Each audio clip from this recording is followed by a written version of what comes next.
In today's video, I'm going to teach you how to collect emails using ConvertKit. If you find this useful, consider subscribing and liking the video. So, let's jump right into it. First off, if you're new to ConvertKit, it's an email service provider designed specifically for creators. It can really help you build your email list and manage your subscribers. To start collecting emails, you need to have an account set up with ConvertKit. If you don't have one yet, just head over to their website and sign up for a free trial. You'll be able to explore their features and see how it fits your needs. Once your account is ready, the first thing you'll want to do is create a sign-up form. This is the heart of your email collection process. Look for the Forms tab in the navigation menu. Click on it, and then hit the button that says Create Form. You'll be given options between an inline form, a modal form, or a slide-in form. Now, let's explain these options.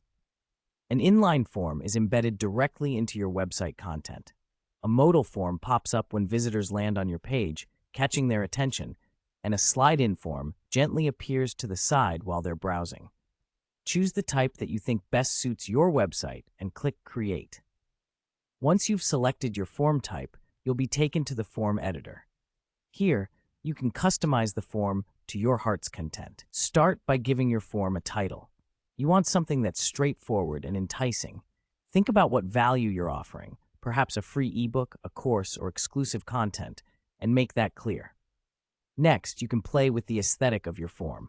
Adjust the colors, fonts, and the background image. You want it to reflect your brand and be visually appealing. After you're satisfied, you can move on to the fields. By default, ConvertKit will include the name and email fields. You can keep both, but consider what information you absolutely need. If you're just starting, using the email field alone might suffice. Once you've got the basics set up, it's time to craft your call to action. This is what people will see when they get your form. Essentially, you're persuading them to sign up. Be clear about what they're getting. For instance, if you're offering a free guide, you might write, "Sign up below to get your free guide to mastering email marketing." After designing your form, you'll need to set up what happens after someone subscribes. This is often called the success message or thank you page. ConvertKit allows you to either display a simple message or redirect them to another page where you can deliver their incentive, like a download link for that guide. Now let's talk about integrating your form into your website. ConvertKit provides you with a code snippet that you can copy and paste directly into your website's HTML. If you're using a platform like WordPress, you can easily add the code through a widget or directly into a post or page. If you're not tech-savvy, don't worry. ConvertKit has support articles that walk you through this process. Once you've integrated your form successfully, it's a good idea to test it yourself. Fill out the form and check if you receive the confirmation email, ensuring everything works smoothly for your subscribers. Finally, don't forget to promote your new sign-up form. Share it on your social media channels, write a blog post about it, or consider using paid advertising if you're ready to invest.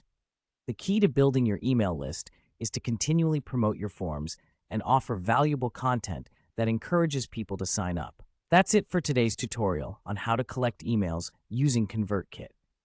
Remember, building an email list takes time and effort, but with the right tools and strategy, you'll be well on your way to engaging a loyal audience. If you found this video helpful, don't forget to like and subscribe for more tips. Thanks for watching.